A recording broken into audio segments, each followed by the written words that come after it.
Maintenant, j'aimerais cet après-midi, simplement comme introduction à l'histoire de ma vie, lire un texte qui se trouve dans l'Épître aux Hébreux au chapitre 13. C'est pour cela que Jésus aussi, afin de sanctifier le peuple par son propre sang, a souffert hors de la porte. Sortons donc pour aller à lui, hors du camp, en portant son opprobre. Car nous n'avons point ici-bas de cité permanente, mais nous cherchons celle qui est à venir. Et ma pensée c'est que nous n'avons point ici-bas de cité permanente, mais nous cherchons celle qui est à venir. Je me suis trouvé à Rome, où ont été les grands empereurs et les villes qu'ils avaient construites en pensant qu'elles seraient immortelles. Il faut même creuser une profondeur de 6 mètres pour en trouver les ruines. Je me suis trouvé où les pharaons ont eu leur grand royaume, et il vous faudra creuser dans le sol pour trouver les grands pharaons ont régné. Tous, nous aimons penser à notre ville et à notre localité.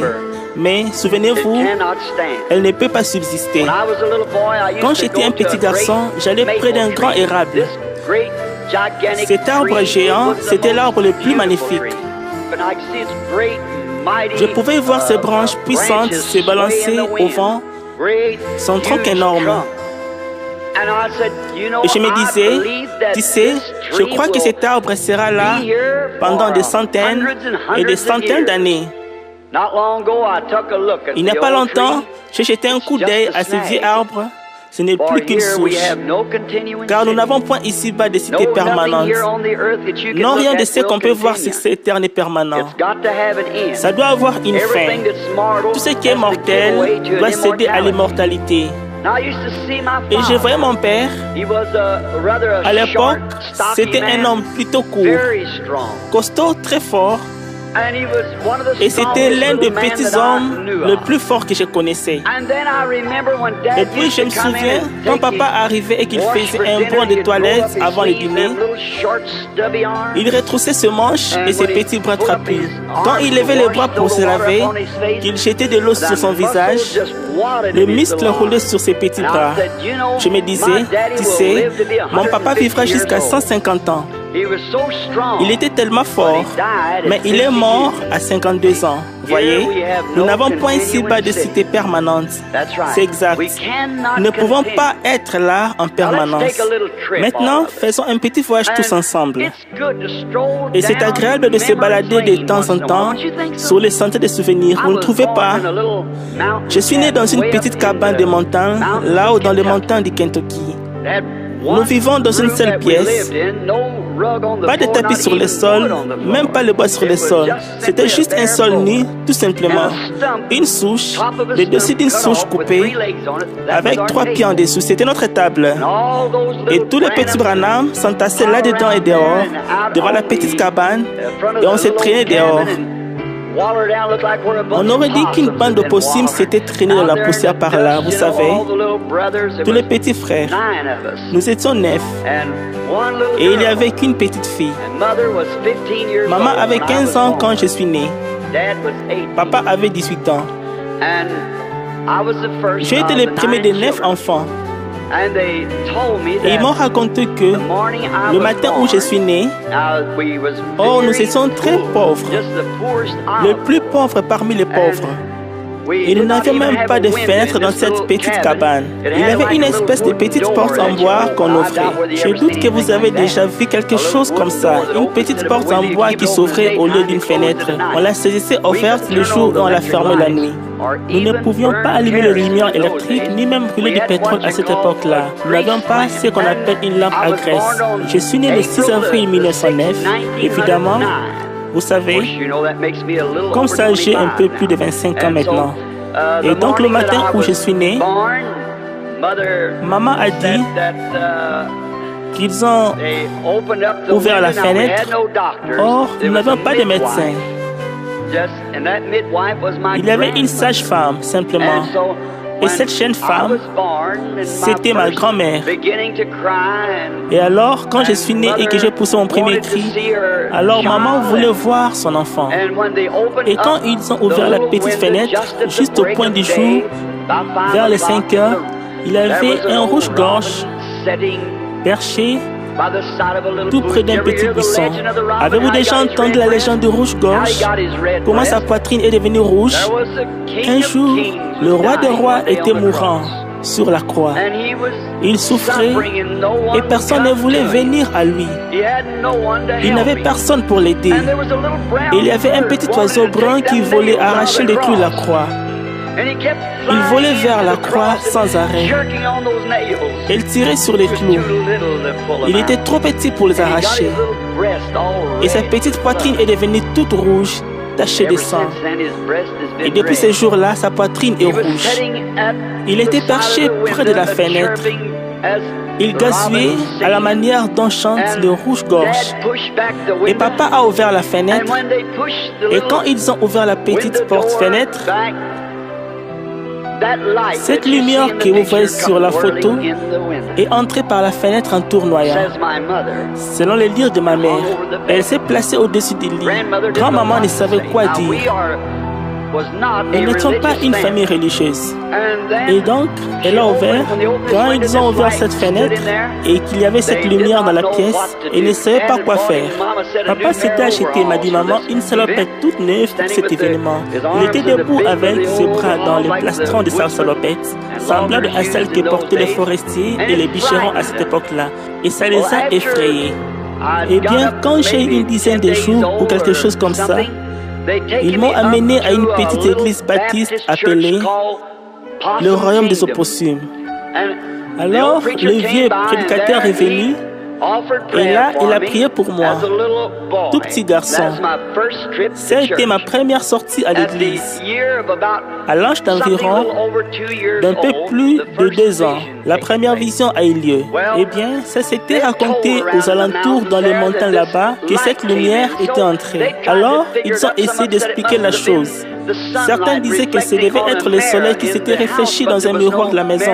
Seulement, il n'y avait aucun miroir dans la maison. Et le soleil n'était pas levé. Alors, il était trop tôt, 5 heures. Et puis, oh, ils n'y ont plus pensé, simplement.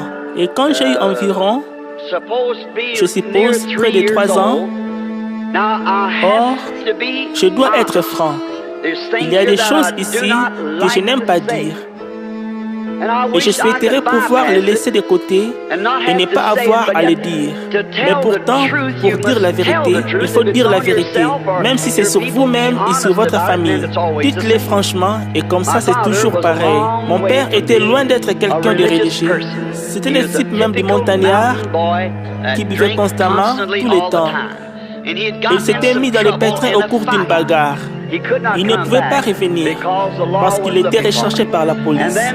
Et puis, quand nous avons eu de ces nouvelles, c'était par une lettre signée de notre nom, mais ça, il avait déjà dit à maman qu'il lui donnerait des nouvelles comme ça.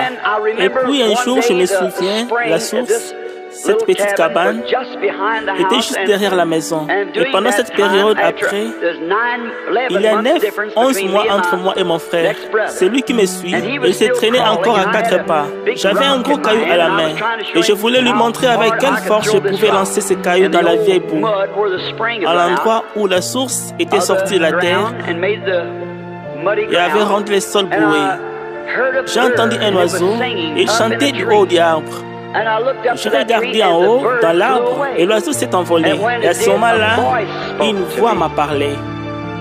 Bon, je sais que vous pensez que je ne peux pas fouiller dans ma pensée et me souvenir de ça. Mais le Seigneur Dieu qui est juge de la terre et des cieux et de tout ce qui existe, sait que je dis la vérité.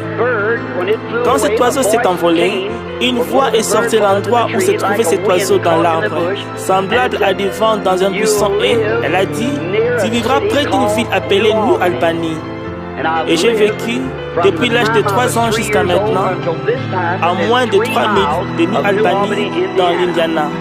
Je suis entré à la maison et j'en ai parlé à ma mère. Eh bien, elle a pensé que j'avais seulement rêvé ou quelque chose comme ça. Plus tard, nous avons déménagé dans l'Indiana et papa est allé travailler pour un homme, mais sur la fin, un homme riche. Et comme papa était un homme pauvre, mais qui ne pouvait pas s'empêcher de boire, il s'est mis à fabriquer du whisky dans un embellique. Et alors, j'en avais vu de dur à cause de ça, vu que j'étais le plus âgé des enfants. Je devais faire le transport de l'eau à cet embellique pour que le serpentin reste froid pendant qu'il fabriquait le whisky. Après, il s'est mis à en vendre, alors il s'est procuré 2 ou 3 embelliques. Bon, c'est ce bout-là que je n'aime pas raconter, seulement c'est la vérité. Et je me souviens qu'un jour, je réveillais la grange, je me dirigeais vers la maison, en pleurant, c'est parce que derrière la maison, il y avait un étang.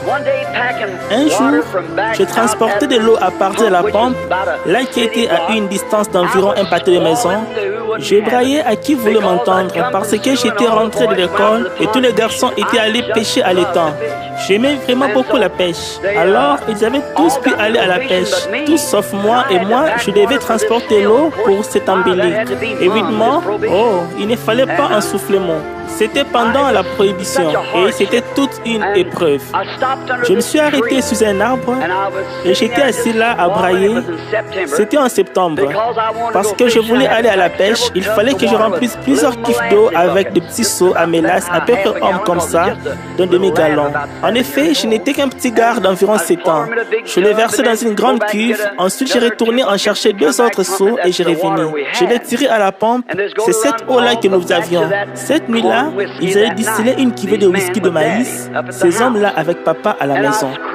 Alors je pleurais et tout à coup, j'ai entendu un bruit comme un tourbillon, quelque chose comme ceci. J'espère que ce n'était pas trop fort là. Ça faisait juste un bruit comme ça. Et j'ai entendu ce bruit. Je regardais autour de moi. C'était aussi calme que ça allait dans cette pièce. Pas une feuille qui bougeait nulle part, ni rien. Je me suis dit, d'où vient ce bruit? Eh bien, je pensais, ça doit être loin d'ici. Je n'étais qu'un gamin et ça faisait de plus en plus de bruit. J'ai repris mes petits seaux, j'ai laissé échapper encore 2 ou 3 braillements. Et je me suis mis en route pour remonter l'allée. Je m'étais reposé. Je m'étais à peine éloigné de quelques pieds de là, dessous les branches de ces gros arbres. Oh là là, quel bruit de tourbillon il y a eu. Eh bien, j'ai recommencé à remonter l'allée et je me suis encore retourné pour regarder ça. Et à ce moment-là, une voix humaine, tout aussi audible que la mienne, a dit « Ne bois jamais, ne fume jamais et ne suis jamais ton corps d'aucune façon. Tu auras une œuvre à accomplir quand tu seras plus âgé. » Mais j'ai failli mourir de peur. Vous pouvez vous imaginer comment un petit garçon pouvait se sentir. J'ai laissé tomber ses seaux et je suis rentré à la maison aussi vite que j'ai pu en criant à tue-tête. Il y avait des vipères cuivres dans cette région-là, des serpents. Et ils sont très venimeux. Et maman a pensé qu'en passant près du jardin, j'avais peut-être posé les pieds sur une vipère cuivrée. Alors elle a couru à ma rencontre. Je me suis jeté dans ses bras en criant, en l'étranglant et en l'embrassant. Elle a dit, qu'est-ce qu'il y a? T'es-tu fait mordre par un serpent? J'ai dit, non maman, il y a un homme dans cet arbre-là. Elle m'a dit de ne pas boire, de ne pas fumer, de ne pas boire de whisky et des choses comme ça. Et il a dit, ne bois jamais et ne suis jamais ton corps d'aucune façon. Ça, c'est l'immoralité, vous savez, et mon enfant, ma vie de jeune homme avec les femmes. Et à ma connaissance, je n'ai jamais été coupable de ça, pas une seule fois. Le Seigneur m'a aidé dans ces choses-là. Comme vous le verrez au fil de mon récit. Et donc, ne bois pas, ne fume pas et ne suis pas ton corps, car tu auras une œuvre à accomplir quand tu seras plus âgé. Et puis, peut-être un mois plus tard, j'ai joué au bill dehors avec mes petits frères dans la cour de devant. Tout à coup, une sensation bizarre m'a envahi. Je me suis arrêté et je me suis assis près d'un arbre. Nous étions sur la berge tout près de la rivière Ohio. J'ai regardé en direction de Jeffersonville et j'ai vu un pont s'élever et traverser là la rivière, enjamber la rivière. Et j'ai vu 16 hommes, je les ai comptés, tomber de là et perdre la vie sur ce pont. J'ai couru en vitesse le dire à ma mère et elle a pensé que je m'étais endormi. Mais ils ne l'ont pas oublié. Et 22 ans plus tard, le pont municipal là, que beaucoup d'entre vous traversent quand vous traversez là-bas, a enjambé la rivière au même endroit et 16 hommes ont perdu la vie en construisant ces ponts au-dessus de la rivière. Ça n'a jamais manqué d'être parfaitement vrai. C'est ce que vous voyez ici dans la salle. C'est comme ça que ça a toujours été. Et puis, je me souviens, j'ai grandi et je suis devenu un jeune homme.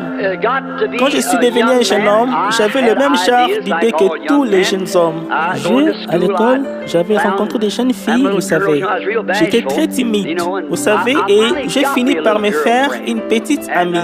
Un autre garçon, Nous étions copains. Alors, il a emprunté la vieille Ford Model T de son papa et nous avons pris rendez-vous avec nos petites amies. Nous allions sortir avec elle en voiture. Et alors, j'avais quelques pièces de 500 dans ma poche. Et nous sommes arrêtés à un petit restaurant pour prendre. On pouvait acheter un sandwich au jambon pour 500. Et alors, j'étais riche. Je pouvais en acheter 4, vous voyez. Et après que nous avons mangé le sandwich et bu le Coca-Cola, je suis allé rendre des bouteilles. Et à ma surprise, quand je suis ressorti, les femmes commençaient seulement à déchoir la grâce à cette époque-là, ou de la féminité. Ma petite colombe fumait une cigarette. Eh bien, j'ai toujours eu mon opinion d'une femme qui fume la cigarette. Et je n'ai absolument pas changé d'avis depuis ce temps. C'est exact, c'est la chose la plus dégradante qu'elle puisse faire. Eh bien, quand j'ai vu cette belle jeune fille qui prend de grandes heures, la cigarette à la main, ça m'a presque donné le coup de grâce parce que je pensais vraiment que j'étais amoureux d'elle. Plus tard, j'ai trouvé une jeune fille quand j'ai eu environ 22 ans. Elle était charmante. C'était une jeune fille qui allait à l'église, une luthérienne allemande. Son nom était Brumbach. Et c'était une jeune fille très bien. Elle ne fumait pas, elle ne buvait pas. Elle ne dansait pas, ni rien. Une jeune fille très bien. Alors, quand nous sommes mariés, nous n'avions rien pour se mettre en ménage. Je pense que nous avions 2 ou 3 dollars. Alors, nous avons loué une maison qui nous coûtait 4 dollars par mois. C'était une petite maison de 2 pièces. Nous sommes mis en ménage. Je me souviens que j'avais peint un tréflet d'Irlande sur les chaises. Quand je les avais peintes. Et oh, nous étions heureux. Nous étions l'un à l'autre. Alors c'est tout ce qu'il nous fallait. Et Dieu, par sa miséricorde et sa bonté, nous étions le petit couple le plus heureux qui se puisse trouver sur terre. J'ai découvert ceci que le bonheur ne réside pas dans le nombre de biens de ce monde que l'on possède, mais dans la satisfaction que l'on tire la portion qui nous est allouée. Un peu plus tard, Dieu est descendu et il a béni notre petit foyer. Nous avons eu un petit garçon. Son nom était Billy Paul. Et au bout de quelques temps encore, d'environ 11 mois, il nous a bénis de nouveau avec une petite fille appelée Sharon Rose. D'après l'expression de la rose de Sharon.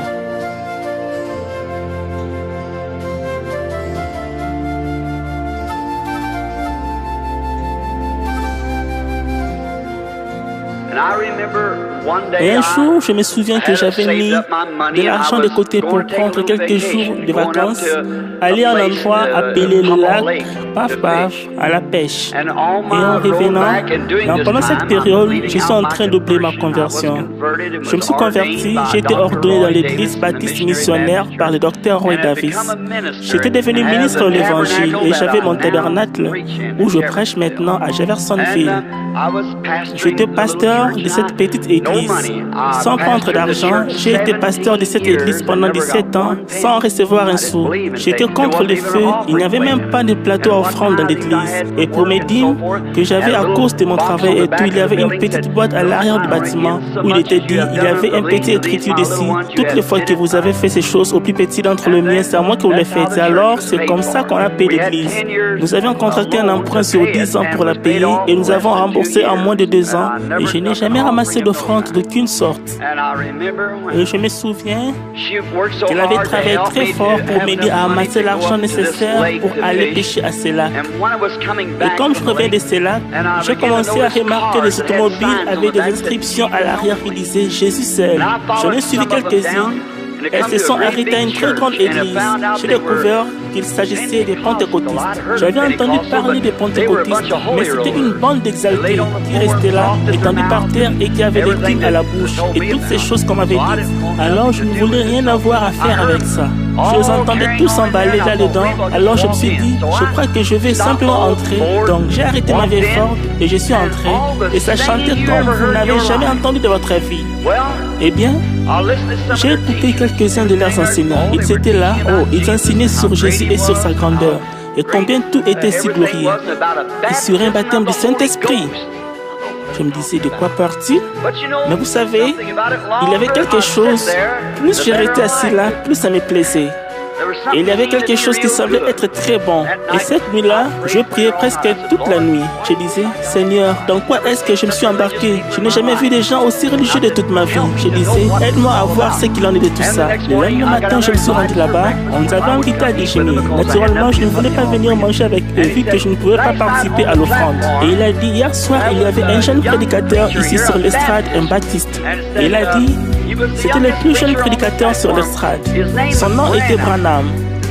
Est-ce que quelqu'un saurait où il se trouve? Dites-lui de venir, nous voulons qu'il apporte le message de ce matin. Je me suis tenu là et j'ai dit, eh bien, je ne sais pas là. J'ai cafouillé, j'étais très nerveux, vous savez. Et j'ai ouvert ma Bible du côté de Luc 16 et je pensais, eh bien, maintenant, j'ai abordé le sujet. Dans les séjours des morts, il leva les yeux et il pleura. Alors je pleurais. Quelque chose s'est emparé de moi. Oh là là. Après, je ne sais pas ce qui s'était passé. Quand je suis revenu un peu à moi, j'étais dehors. Ces gens-là se sont mis à hurler, à pousser des cris et à pleurer. Nous avons passé des moments assez impressionnants. Quand je suis sorti dehors, un homme s'est approché de moi. Il avait un énorme chapeau texan, des grandes bottes. Il a dit, je voudrais que vous veniez au Texas faire des rondes de réveil à mon église. Ah oui, je vais noter ça, monsieur. J'ai noté ça comme ça. Voilà un homme qui s'approche. Il portait une espèce de petit, un genre de pantalon de golf. Autrefois, il portait ça pour jouer au golf. Vous savez, ces petits pantalons bouffants. Il a dit, je suis l'ancien tel, mais je mérite que... Alors j'ai ramassé tout ça et voilà, je suis rentré à la maison. Ma femme était là à mon arrivée. Elle a dit, pourquoi a-t-il l'air si rébellion? J'ai dit, oh, j'ai rencontré la crème de la crème. Oh là là, ce sont les gens les meilleurs qu'on ait jamais vus. Ces gens-là n'ont pas honte de leur religion. Oh, je lui ai rencontré, j'ai dit, et regarde ça, chérie. Toute une liste d'invitations de ces gens-là. Elle a dit, ce ne sont pas des fanatiques, j'espère. J'ai dit, je ne sais pas quelle sorte de types ils sont, mais ils ont quelque chose dont moi j'avais besoin. Jamais entendu de ma vie. J'ai dit, veux-tu venir avec moi? Elle a dit, chérie, quand je t'ai épousée, je vais rester à tes côtés jusqu'à ce que la mort nous sépare. Elle a dit, j'irai. Elle a dit, maintenant, on va le dire à nos parents. Et alors, Madame Bromberg m'a fait demander, j'y suis allé. Elle a dit, qu'est-ce que c'est ces propos-là? Elle a dit, quelle idée? T'imagines-tu que tu vas te créer dans ces choses semblables? Elle a dit, ridicule, ça ce n'est que de la racaille que les autres églises ont jeté dehors. J'ai dit, mais vous savez, Madame Bromberg, au fond de mon cœur, je sens que le Seigneur veut que j'aille avec ces gens. Elle a dit, retourne à ton église jusqu'à ce qu'ils aient le moyen de t'offrir un presbytère et conduis-toi comme un homme sensé. Elle a dit, tu n'entraîneras pas ma fille là-dedans. J'ai dit oui maman, je me suis retournée et je suis partie. Hope s'est mise à pleurer, elle est sortie. Elle a dit, Billy, qu'importe ce qu'on m'a dit, je serai avec toi, qu'elle soit bénie. J'ai dit, oh ça ne fait rien chérie, et j'ai simplement laissé tomber. Elle ne voulait pas laisser aller sa fille parmi ces gens-là, parce que c'était que de la racaille. Alors j'ai comme laissé tomber. C'est l'erreur la plus grave que j'ai commise de toute ma vie, une des plus graves.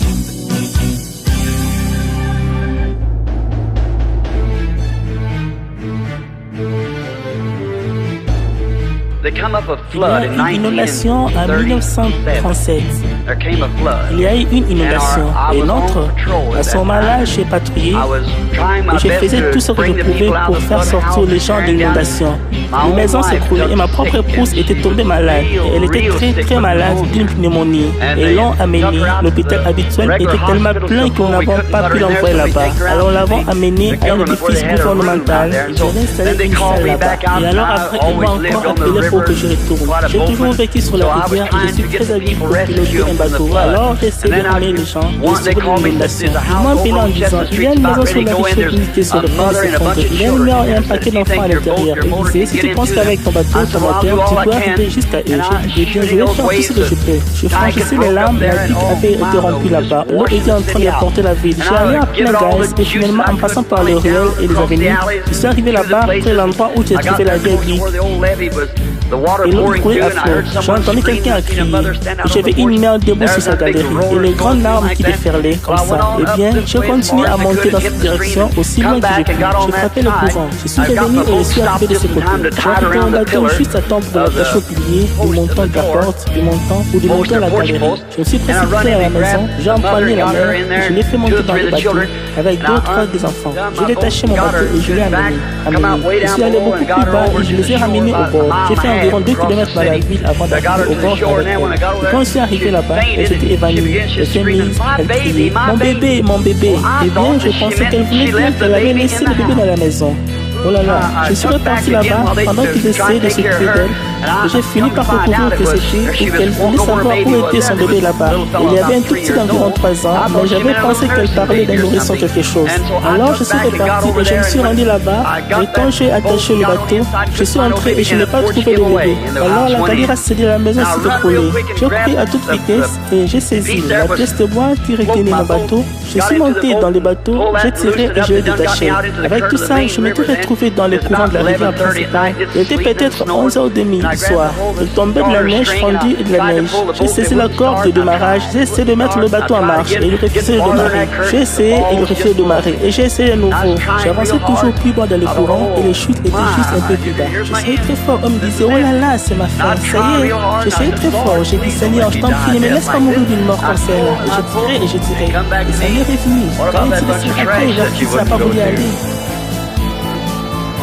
J'ai posé ma main sur le bateau et j'ai dit, oh Dieu, sois miséricordieux envers moi, ne me laisse pas quitter mon épouse et mon bébé comme ça alors qu'ils sont là-bas malades, je t'en prie. Et j'ai continué tout simplement à tirer comme ça et le refusé de démarrer. Et j'attendais le rugissement plus bas parce que juste encore quelques minutes, je serais terminé. J'ai dit, Seigneur, si tu veux me pardonner, je te promets que je ferai n'importe quoi. Je me suis agenouillé dans ces bateaux-là avec la neige fondue qui me frappait le visage et je ferai tout ce que tu veux que je fasse. Et j'ai tiré de nouveau et il a démarré. J'ai mis plein gaz et j'ai fini par arriver au bord. Je suis retourné au camion des patrouilles, et je pensais, certains disaient, l'édifice gouvernemental vient d'être emporté. Mon épouse et mon bébé étaient là, les 2 bébés. Je suis parti vers l'édifice gouvernemental aussi vite que j'ai pu, et l'eau est traversée à une hauteur de 5 mètres partout. Il y avait un major là-bas, j'ai dit, major, que devient l'hôpital? Il a dit, ne vous inquiétez pas là, y a-t-il quelqu'un de votre à l'intérieur? J'ai dit, oui, une épouse malade et 2 bébés. Il a dit, ils sont tous sortis. Il a dit, ils sont dans un wagon de marchandises et ils sont en route vers Charleston. J'ai couru, je suis monté sur mon bateau et monté dans ma voiture avec le bateau derrière et j'ai foncé vers. Et puis le ruisseau s'était étendu. Il avait environ 4 ou 5 km de large. Toute la nuit, j'ai essayé d'où. Certains disaient, les wagons de marchandises, nous l'a fait dérailler là-bas et sur les travelages. Eh bien, je me suis retrouvé isolé sur une petite île. Je suis resté là 3 jours. J'ai eu amplement le temps de réfléchir à savoir si c'était de la racaille ou pas. Je me débattais où est ma femme. Quand j'ai fini par la trouver, quelques jours plus tard, après que je suis sorti de là et que j'ai traversé, elle était là-haut à Columbus, dans l'Indiana, à la salle de baptême. Ils avaient fait un genre d'hôpital là-bas, de chambres des malades allaitées sur des pancartes du gouvernement. Et j'ai couru la trouver aussi vite que j'ai pu. J'essaie de voir où elle était. J'ai crié hop, hop, hop. Je regardais et elle était étendue sur un pancart. La tuberculose s'était déclarée. Elle a levé sa petite main osseuse et elle a dit, Billy. J'ai couru la trouver, j'ai dit, Hope, ma chérie. Elle a dit, je suis affreuse à voir, n'est-ce pas? J'ai dit, non, ma chérie, tu es bien. Pendant environ 6 mois, nous avons fait tout en notre pouvoir pour essayer de sauver sa vie, mais elle dépérissait toujours plus, toujours plus.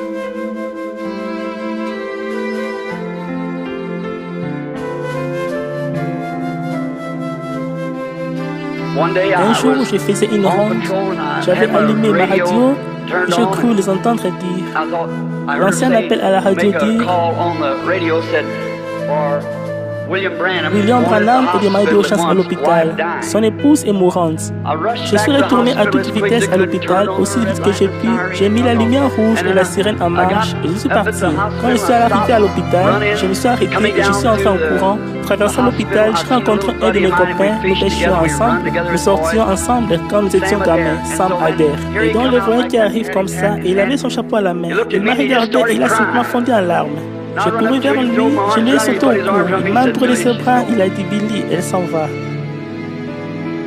Il a dit, je suis désolé, j'ai fait tout ce que j'ai pu, j'ai fait venir des spécialistes et tout. J'ai dit, Sam, ce n'est pas possible, elle ne s'en va pas. Il a dit, oui, elle s'en va. Il a dit, n'y va pas, Bill. J'ai dit, il faut que j'y aille, Sam. Il a dit, ne fais pas ça, non. Je t'en prie, ne fais pas ça. J'ai dit, laisse-moi y aller. Il a dit, je vais avec toi. J'ai dit, non, reste ici. Je vais rester avec elle pendant ces dernières minutes. Je suis entré à la chambre. L'infirmière était assise là et elle pleurait. C'est qu'elle et Hop avaient été des camarades de classe. Alors, j'ai jeté un coup d'œil. Elle s'est mise à pleurer. Elle avait levé sa main. Je me suis rapproché. Je l'ai regardée et je l'ai secouée. Elle était là. Elle était passée d'environ 120 livres à une 60aine de livres. Je l'ai secouée. Et même si je vivais jusqu'à l'âge de 100 ans, jamais je n'oublierai ce qui était arrivé. Elle s'est tournée et ses beaux grands yeux se sont levés vers moi. Elle a souri. Elle a dit, pourquoi m'as-tu rappelé Billy? J'ai dit, chérie, je viens juste d'avoir à la radio. Il fallait que je travaille. Nous étions très endettés, des centaines de dollars d'honoraires de médecin et rien pour les payer. Il fallait absolument que je travaille. Je la voyais 2 ou 3 fois par jour et tous les soirs. Et puis, quand elle était dans cet état, je lui ai dit, qu'est-ce que tu veux dire par là? T'es rappelé? Elle a dit, Bill, tu l'as prêché. Tu en as parlé, mais tu ne peux pas t'imaginer ce que c'est. Je lui ai dit, de quoi parles-tu? Elle a dit, du ciel. Elle a dit, écoute, je rentrais à la maison et sortais des gens, des hommes ou des femmes ou quelqu'un. Ils étaient vêtus de blanc. Elle a dit, j'étais dans la tranquillité, dans la paix. Elle a dit, des beaux grands oiseaux volaient d'arbre en arbre. Elle a dit, ne pense pas que je divague. Elle a dit, Billy, je vais te dire quelle a été notre erreur. Elle a dit, assieds-toi. Je ne me suis pas assis. Je me suis agenouillé. Je lui ai pris la main. Elle a dit, tu sais où nous avons fait notre erreur? J'ai dit, oui, mon amour, je le sais. Elle a dit, nous n'aurions jamais dû écouter maman. Ces gens-là étaient dans les vrais. J'ai dit, je sais. Elle a dit, promets-moi ceci. Que tu vas aller vers ces gens-là. Elle a dit, parce qu'ils sont dans les vrais. Elle a dit, élève mes enfants comme ça. Elle a dit, je vais te dire quelque chose. Elle a dit, je suis mourante, mais elle a dit, je ne redoute pas de partir. C'est beau. Elle a dit, la seule chose, c'est que je n'aime pas te quitter. Et je sais que c'est ces 2 petits enfants élevés. Elle a dit, promets-moi que tu ne resteras pas seul et que mes enfants soient dotés d'un l'un à l'autre. C'était raisonnable de la part d'une mère de 21 ans. Et j'ai dit, je ne peux pas promettre sa robe. Elle a dit, promets-le-moi, je t'en prie. Elle a dit, il y a une chose que je vais te dire. Elle a dit, tu te souviens de cette carabine? J'ai vraiment la foule pesante à faire. Elle a dit, tu voulais acheter cette carabine ce jour-là et tu n'avais pas assez d'argent pour verser la compte. J'ai dit oui. Elle a dit, j'ai mis mon argent de côté, mais plus de 500 pour essayer de verser la compte sur cette carabine pour toi. Elle a dit, alors quand ce sera fini et que tu retourneras à la maison, regarde le dessus du sofa ou du dépliant. Sous ces morceaux de papier qu'il y a sur les dessus, tu vois l'argent. Au moment d'acheter cette carabine, vous ne pouvez pas vous imaginer ce que j'ai ressenti quand j'ai trouvé ces 75 dollars là. J'ai acheté la carabine. Elle a dit, maintenant ne reste pas seule. Elle ne savait pas ce qui allait arriver quelques heures plus tard. J'ai tenu ses mains chéries pendant que les anges de Dieu l'emportaient. Je suis rentré à la maison, je ne savais pas quoi faire. Je me suis étendu là cette nuit-là et j'ai attendu.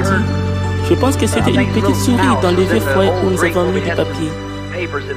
J'ai fermé la porte avec mon pied et son kimono était là accroché derrière la porte. Peu de temps après, quelqu'un m'a appelé en disant, Billy, c'était frère Frank Broy. Il a dit ton bébé est mourant. J'ai dit mon bébé. Il a dit oui, Sharon Rose. Il a dit le docteur est là en ce moment. Elle dit qu'elle a une méningite tuberculeuse. Elle a attrapé de sa mère. Elle a dit elle est mourante. J'ai pris ma voiture, je me suis rendu là-bas. Elle était là, un amour de petit être. Ils l'ont transportée d'urgence à l'hôpital. Je suis allé le voir, Sam est monté. Il a dit Billy, ne va pas surtout dans cette chambre. Tu dois penser Billy. Elle a dit elle est mourante. J'ai dit il faut que je voie mon bébé. Il a dit tu ne peux pas entrer. Il a dit elle a une méningite. Billy, et tu la passeras à Billy Paul. J'ai entendu qu'il parle. Je ne pouvais pas supporter la voir mourir et sa mère dit je sais là-bas, je suis l'entrepreneur des pompes funèbres. Je vous l'ai dit, la voix du transgresseur est rude. Alors, je suis allé. J'ai ouvert la porte doucement et quand Sam a été parti et l'infirmière aussi, je suis descendu dans le sous-sol. C'était un tout petit hôpital, elle était en isolement et les mouches allaient sur ses petits yeux. Ils avaient mis ce qu'on appelle de la mousseline de moustiquaire ou un petit morceau de tuile sur ses yeux. Et sa petite jambe potélée remuait vivement, comme ça, secouée d'un petit spasme. Et cette petite main secouée de ses spasmes. Je l'ai regardée et elle était juste assez grande pour être mignonne. Elle avait environ 8 mois. Sa mère l'installait dehors avec sa petite bouche, vous savez, dans la cour, quand j'arrivais. J'ai klaxonné et elle faisait gou-gou-gou. Elle tendait les bras avec moi, vous savez. Et ma chérie était étendue là, mourante. J'ai baissé les yeux vers elle et j'ai dit, chérie, tu reconnais papa? Tu reconnais papa, chérie?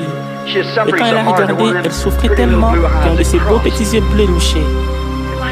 C'est comme si on m'avait arraché le cœur. Je me suis agenouillé et j'ai dit, Seigneur, qu'est-ce que je fais? Est-ce que je n'ai pas prêché l'évangile au coin des rues? Je fais tout ce que je peux. Ne m'impute pas ça. Je n'ai jamais appelé ces gens-là de la racaille. C'est elle qui a appelé ces gens de la racaille. J'ai dit, je regrette tout ce qui est arrivé. Pardonne-moi. Ne répands pas mon bébé. Et pendant que j'ai prié, c'est comme si une espèce de rideau ou de tissu noir était descendu. Je savais qu'il me l'avait refusé. Oh, celui-là a été le moment le plus difficile et le plus perfide de ma vie. Quand je me suis relevé et que je l'ai regardé, alors j'ai pensé, Satan m'a mis dans la tête.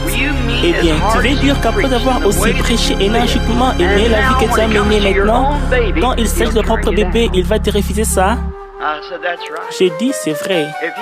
S'il ne peut pas sauver mon bébé, alors je ne peux pas. Je me suis arrêté.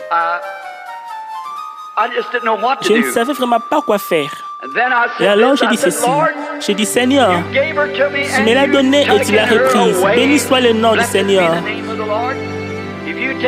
Même si tu me reprenais moi aussi, je t'aimerais quand même. J'ai posé ma main sur elle et j'ai dit, sois bénie ma chérie. Papa aurait voulu t'élever. De tout mon cœur, j'aurais voulu t'élever. Et t'élever pour que tu aimes le Seigneur. Mais les anges vont venir te chercher, ma chérie. Papa va prendre ton petit corps et le mettre dans les bras de maman. Je vais t'enterrer avec elle. Et un jour, papa ira te retrouver. Tu n'as qu'à attendre là-haut avec maman. Au moment de sa mort, sa mère a dit, les derniers mots qu'elle a prononcés, elle a dit, Billy, reste sur le champ de travail. J'ai dit, si je suis sur le champ de travail quand il viendra, j'irai chercher les enfants pour te rejoindre. Sinon, je serai enterré près de toi. Va te poster à la droite de la grande porte. Et quand tu les verras tous entrer, tiens-toi là et mets-toi à crier Bill, Bill, Bill de toutes tes forces. Je te rejoindrai là-bas. Je lui ai dit au revoir en l'embrassant. Je suis sur les champs de bataille aujourd'hui. Il y aura bientôt 20 ans de ça.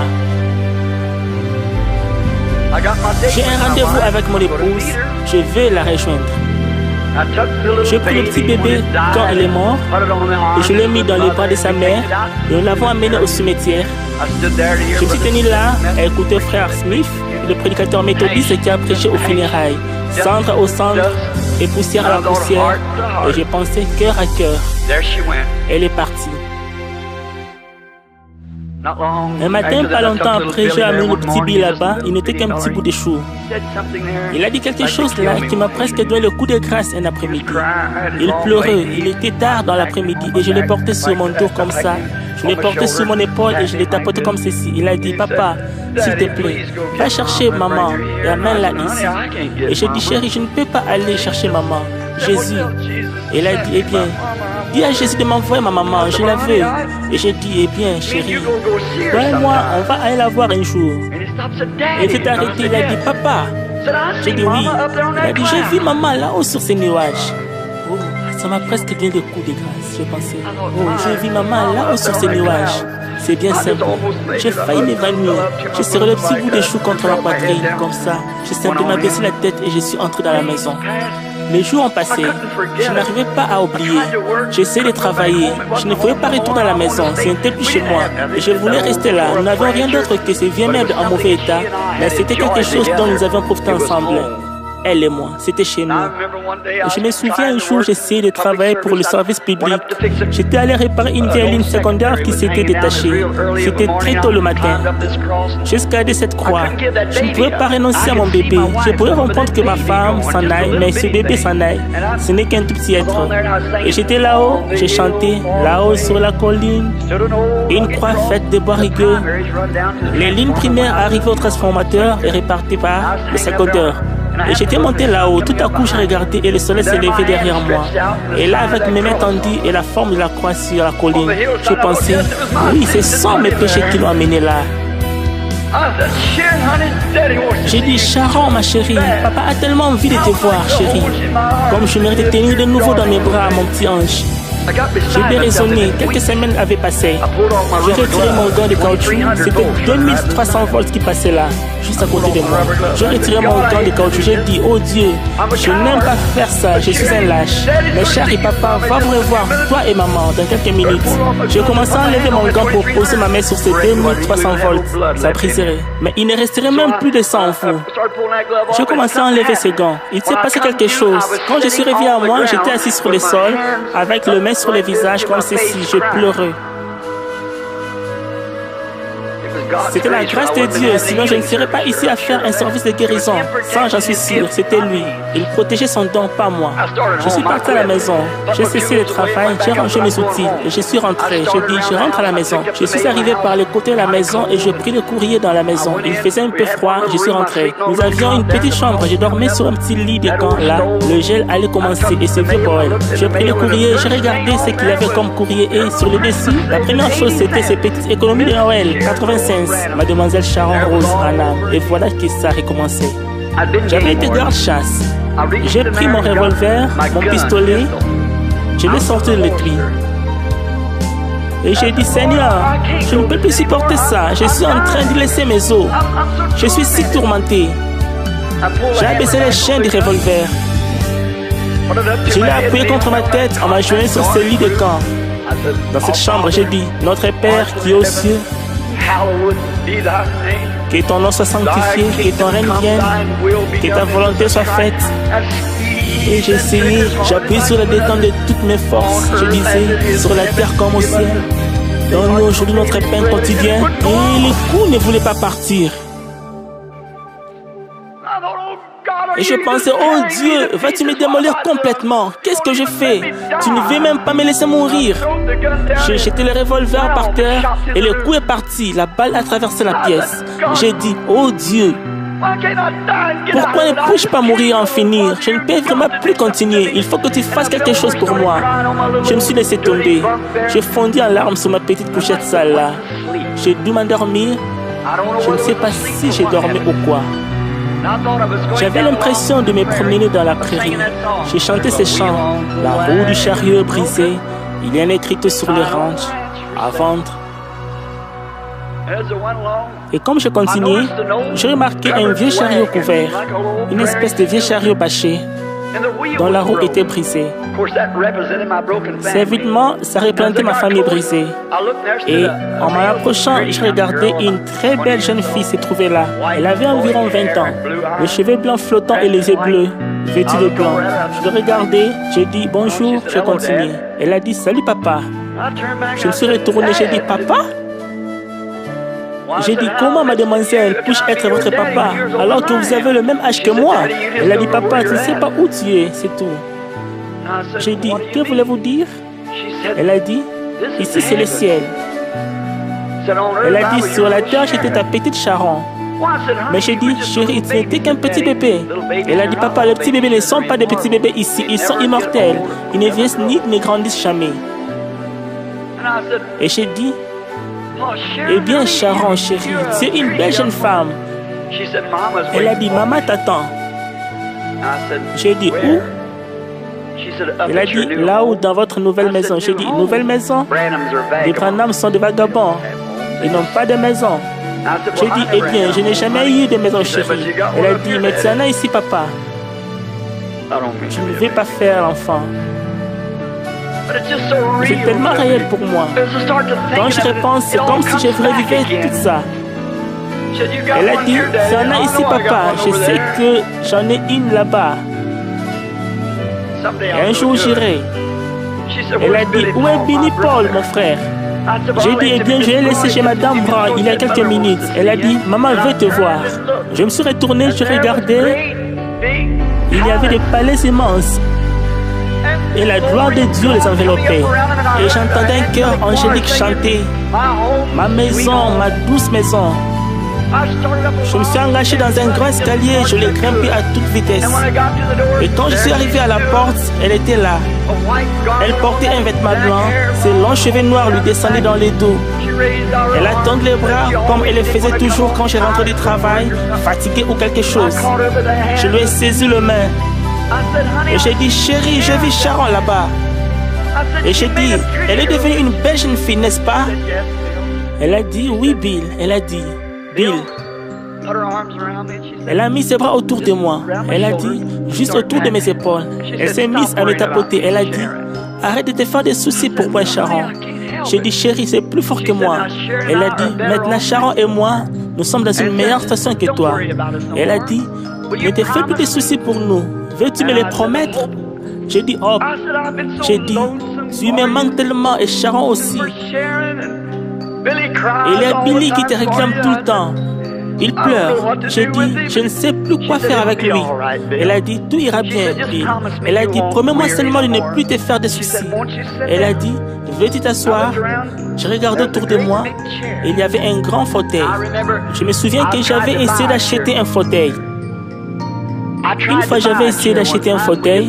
Tout ce que nous avions, c'était des vieilles chaises très ordinaires de notre mobilier de cuisine avec les fonds en bois. Nous étions bien obligés d'utiliser ces chaises-là. C'était le seul que nous avions. Et nous avions la possibilité d'acheter un fauteuil de ceux dont on peut incliner le dossier. Je ne me souviens plus quelle marque de fauteuil rembourré c'était. Il coûtait $17.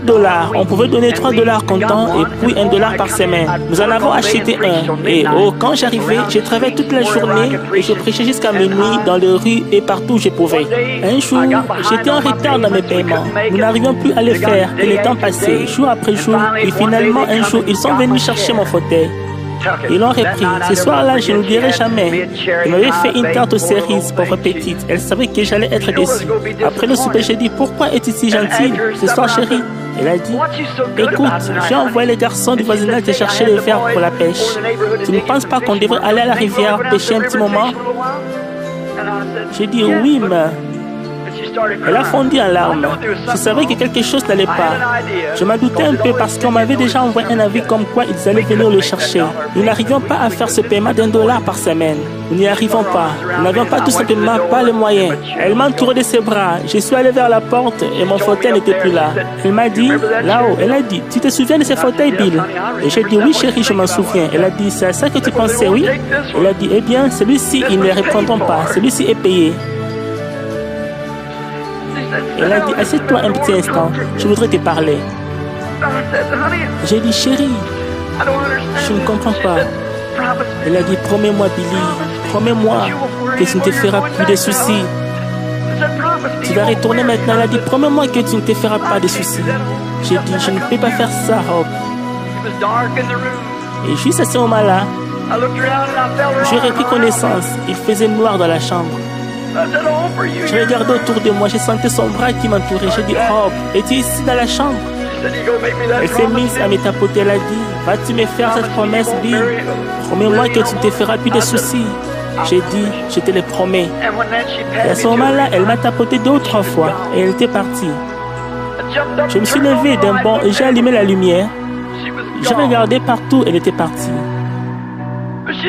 Mais elle avait seulement quitté la pièce. Elle n'est pas partie. Elle est toujours vivante. C'était une chrétienne. Billy et moi, nous sommes allés à la tombe là.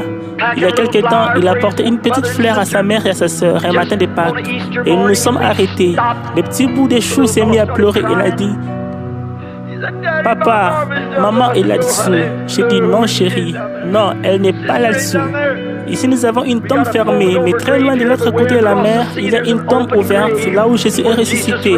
Un jour, il viendra, il amènera ta sœur et ta maman avec lui.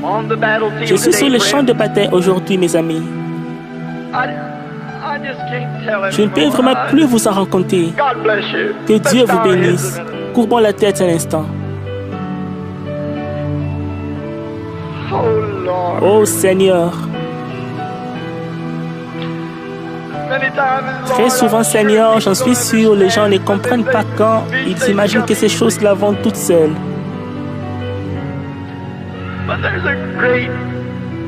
Mais un grand jour vient, et alors Jésus viendra, et tous ces chagrins seront effacés.